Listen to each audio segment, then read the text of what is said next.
everybody. Thanks for joining us today. We are here with Matt Nelson. He is a graduate of UVA from the wrestling program, has a degree in economics, graduated 2012 from undergrad, and from the McIntire School of Commerce with a graduate degree in 2013. Here to talk to us about his career path, provide some helpful hints related to networking and identifying and connecting with alumni and employers, and helping you think about making the most of your athlete experience and understanding how to translate that into life after sports. So Matt, thanks for joining us. Oh, thank you guys so much for having me. Really excited to be here and chat with you today. Awesome. So could you start by telling us what you currently do? Yeah, so I currently work for Nike as a program manager in digital commerce operations. I've been at Nike for the last 7 years since I graduated from UVA. So Matt, could you talk to us about what your path looked like? Like how did you get there or here where you are, and why Nike? Yeah, no, that's a great question. So I was lucky enough to be awarded an internship at the University of Virginia. Nike takes one athlete or resident a year, and I was lucky enough to win that. And what I found during that summer is that every single person I was surrounded by was so inspirational, so passionate. I always joke that everyone was taller, smarter, more fashionable, and better looking. And so if you're your average of your five friends, I feel like I got a big growth spurt coming at 33 next year. So really looking forward to that. So my why Nike was the people, 100%. And so after I graduated from the Commerce School with my MS in Commerce master's program, I literally booked a one-way ticket out to Portland, Oregon. I had a few friends that I interned with that were kind enough to let me sleep on their couch. And so I just slept on their couch, showed up to Nike campus every day, kind of snuck in to the cafeteria. I informational interviewed 115 people until I was lucky enough to get awarded a job. And they were like, all right, man, if you just shut up and leave us alone, we'll give you a job. And so that is how I got my start at Nike about 7 years ago. Awesome. And I will say that we still have that program. We still send a student every summer. So if you're a third year or second year and you're thinking about it, come talk to me. Just Yeah. put in a plug for And that.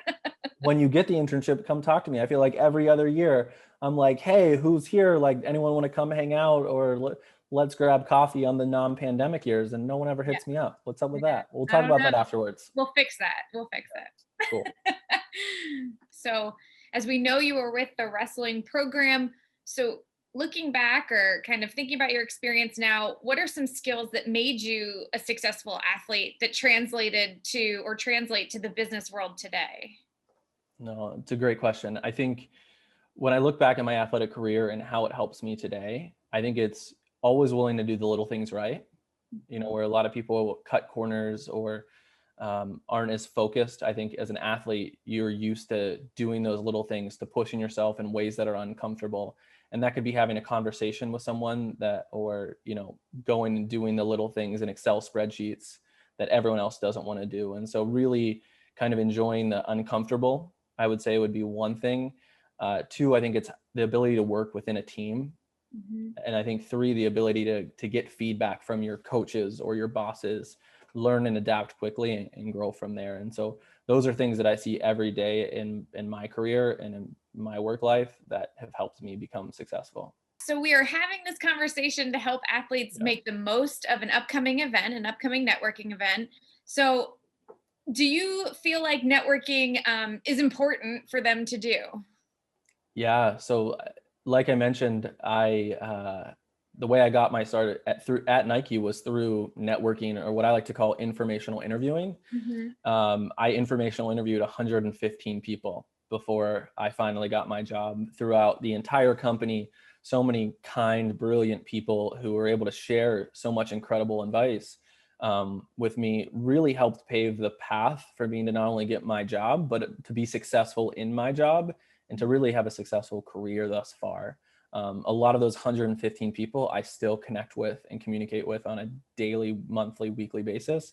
And so really that to me is probably one of the most important things, not only in helping get started in your career, but also helping navigate your career path and journey along the way. And so that's definitely something I'm super passionate about. I do quite a bit of informational interviews with students, and with people trying to get into Nike and look for more information. Mhm. And so to me, that is one of the best ways to learn about employers and learn about a company and what it's like from a day-to-day basis, because that truly is one of the hardest things, is where do you start with your career? And so informational interviewing is a great way to gather information from people to learn more about the company, its values, and what the day-to-day looks like. Yeah. And so, do you have any networking or informational interviewing tips, or do you see a difference in those two, or what you might recommend? Yeah. So to me, networking is like sometimes a dirty word for people, right? It's really transactional. It's a network so that you could leverage or use someone for a thing, right? For a job, for a promotion. To me, I have always, whenever I'm meeting with people, it's always that switch of like, how do I acquire information, right? How does this become an information transfer in this meeting? How do I ask really great questions to better understand a person, a subject, and also to help build a relationship with those people? I Mhm. think a lot of people that I meet with, they're like, "Hey, I want a job at Nike. Can you help me or not?" Mhm. I leave those meetings depleted, and oftentimes I can't really help them because I don't have a job to offer them, or they're not really qualified.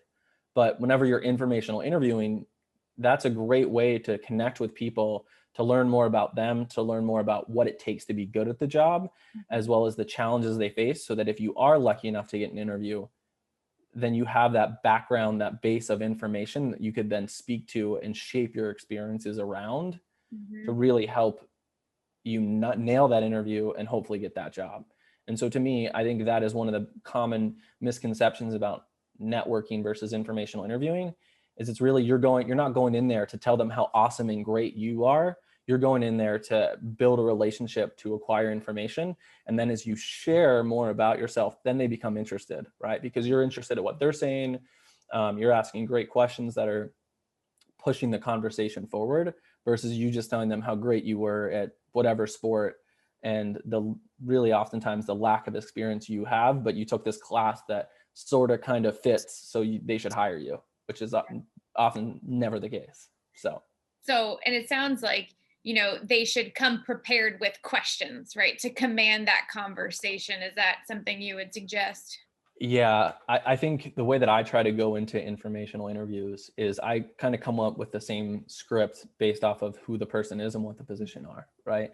Um, if they are more senior, it's, can you tell me about not only your career path and your journey and who you are as a person, right? To make it a little bit more relationship based, rather than only asking about their career, only asking how they got there, only asking about a specific job. And Mhm. so I do like to make sure there's that personal element, but also making sure that you are tweaking the interview to the person, right? If you want a job on their team, or you want to learn more about their division, you need to come up ready and prepared for those conversations, so that you can have meaningful dialogue, right? And so to me, it's asking really pointed questions about, what are they most excited about? What are the three things that make them great at their job? What are they most nervous about? How do they build a team? What does the culture look like? Um, Anytime when you're looking at companies that are public too, oftentimes they have earnings reports that talk about where the company is going in the future, where they're prioritizing. And Mhm. so being able to have that background, going into those conversations, will lead to much more fruitful conversations. And if your goal of an informational interview is to acquire information, you need to ask really good questions to do that. So Yeah. And I feel like uh, oftentimes I get the question, what can I be asking these people, or what should I ask the employers? And oftentimes they think about, um, what does the day in the life look like? And that's helpful, but when you get yeah. somebody talking a little bit more in depth about their experience, that gives you a little bit more information. Yeah, and what I'd say is every conversation is different, Mhm. right? One of the things that I often do is, in my head, being in the moment, to ask in the moment questions, right? That shows the employer that you're light on your feet, that not only can you have a good conversation, but you could also guide a conversation, Mhm. and you can build off of a conversation. And so to me, I try to make every conversation unique. I might have the same script for a lot of people, but I make every single one of them slightly different, so it's relevant and contextual to the conversation we're having. Mhm. What I also do is I'll also bucket people into, hey, do I think this is a person that could hire me? Mhm. Very, most of the time, unlikely. Is this a person that is a connector, someone that is really well connected and can connect me to other people? Or is this one kind of more of what I call like a homie? Is this a person that can show up, I can be kind of my full self, I can workshop things through, show them my resume or my one pager, kind Mhm. of work through my story and questions, so that we could then build off that and get really in the moment honest feedback so that I can get ready for the other conversations. So that's kind of how I like to framework and bucket people that I'm informational Yeah. with. So you did a lot of informational interviewing. Yeah. You get to Nike.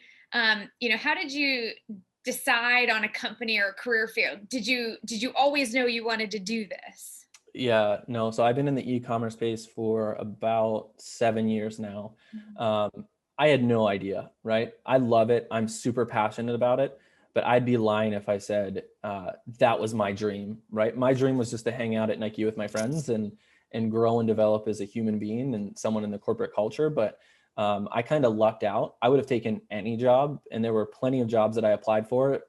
Some I even got interviewed for that were not nearly as um, exciting or potentially the future path that Nike might have put me on. Mhm. Uh, but I think to me, I think that's the number one question that I get from kids is, how did you get into this? Or can you tell me why you chose this? It's like, well, it kind of chose me. I would have taken anything, but I was lucky enough where I had a rock star boss and an incredible team that supported me. And that's probably why I fell in love with it.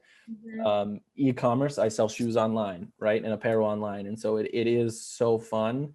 um, but this, like, the career kind of chose me more than I chose it. And I think the advice that I give people is, I really just had to dive in with the opportunity that I got, and from there there's so much power in learning and while doing, Mhm. right?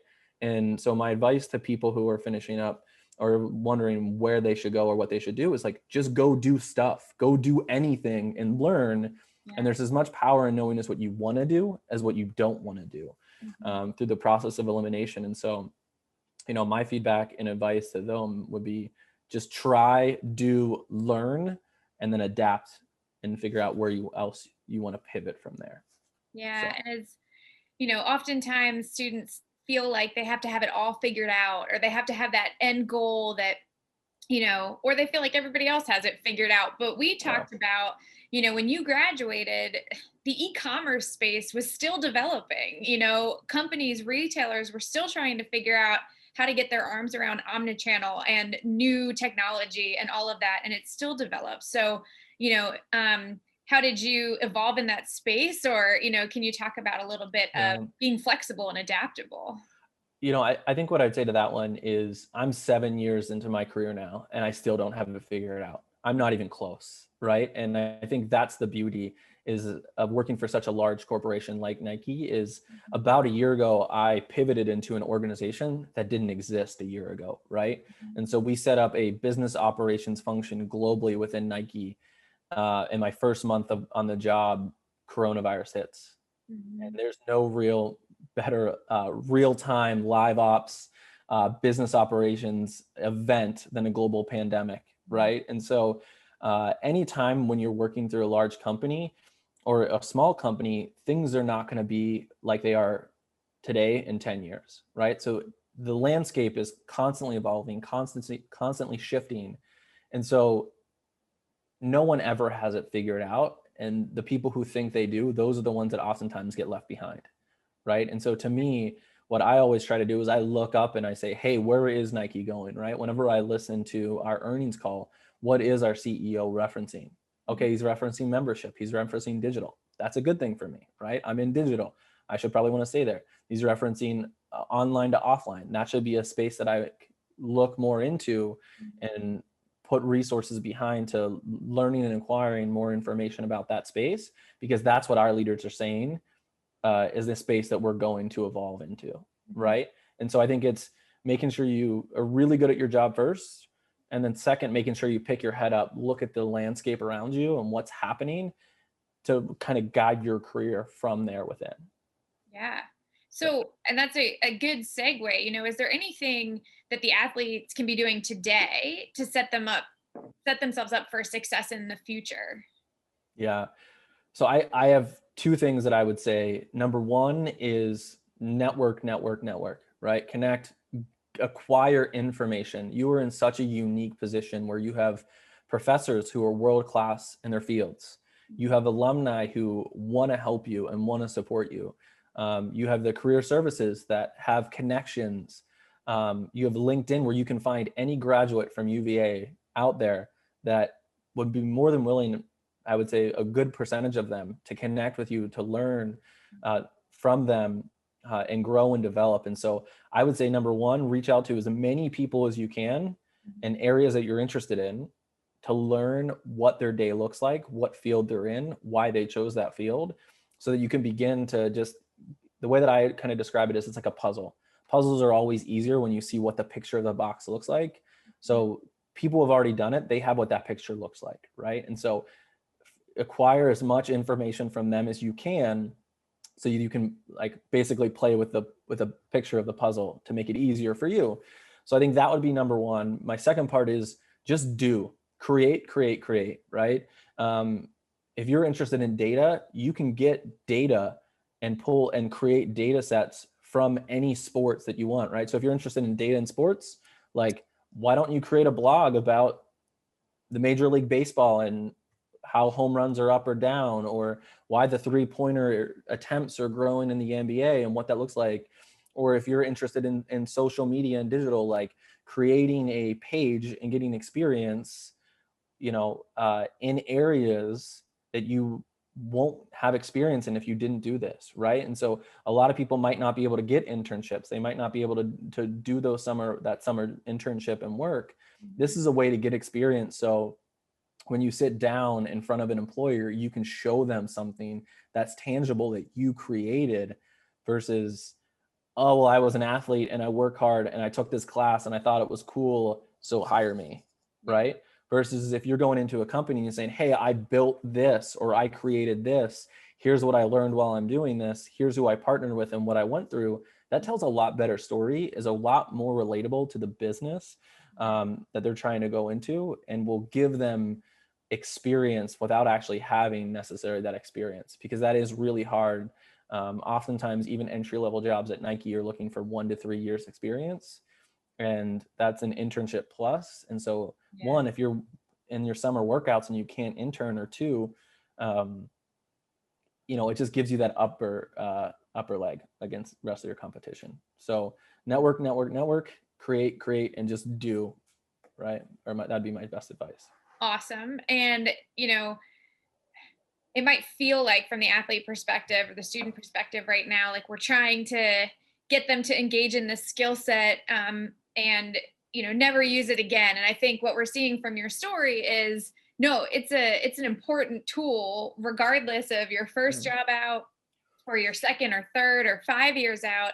It will always be useful to connect with others, to learn more, and to pivot. So Yeah, I mean, like I said, I got a new job about a year ago. I did about 60 different informational interviews Mhm. before deciding on a role, right?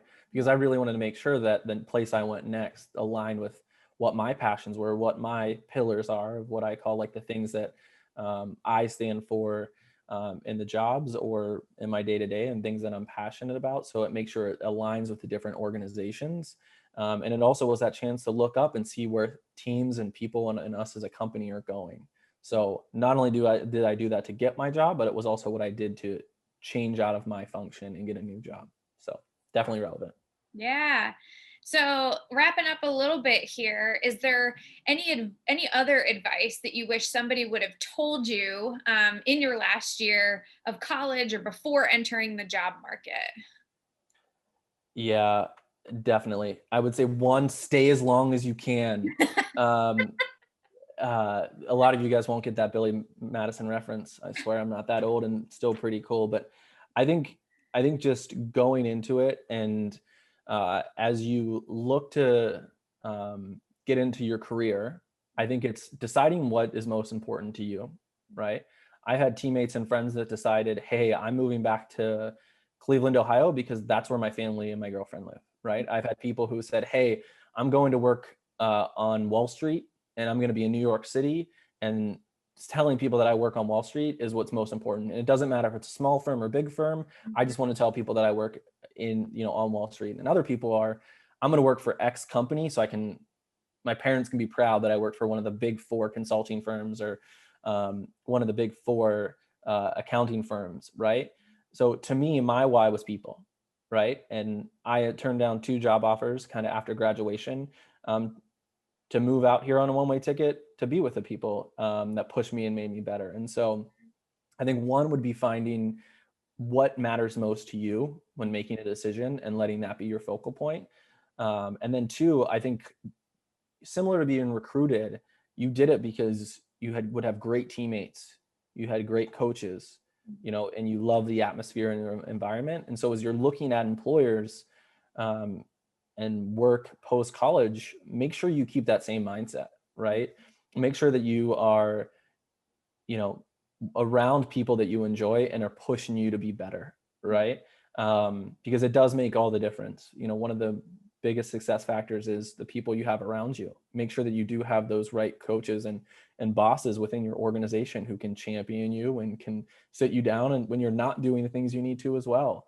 I've been so lucky to have so many incredible mentors and bosses over my lifetime and my career. And so I would say just keep that same athlete mindset of I want to outwork everybody. I want to continuously get better. And I want to make sure that I celebrate wins and do it around people that are going to push me to make me better. And so that would be my advice for the student athletes today, because it does make your life so much better and a world of difference with those having the right people around you. So. Yeah, for sure. And I think we have a last little question here. The best advice you ever received? So one of the best advice I've ever received, and I think this goes back to kind of how do I get started? And it was from Dr. Jason Freeman, who's one of the sports psychologists at the University of Virginia. Still here. One of my favorites. Shout out to him. He just an incredible man, someone that I worked with closely when I was at the University of Virginia. I had to make a really important decision, and I was all stressed about it. And he just laughed at me, and he just said, "It doesn't matter." And I'm like, "What do you mean? Like, this is the most important decision of my life. How can you say, like, I thought you cared?" And he just says, like, ultimately, at the end of the day, there's no such thing as right or wrong decisions. There's just decisions you make. And then with your actions afterwards, you will make them either work out and be right or not work out and be wrong. And I have the utmost confidence that when you make this decision, you will make it the right decision, regardless of what you choose. And so I would just say to everyone who is contemplating what to do next, just go make decisions and then make them the right decisions for you. Obviously, you want to have the right amount of appropriate thought and strategy behind them, but ultimately it's going to be your effort and how you respond to those situations that will make them be the right decision and work out. So shout out to Jason Freeman. He's one of my favorites.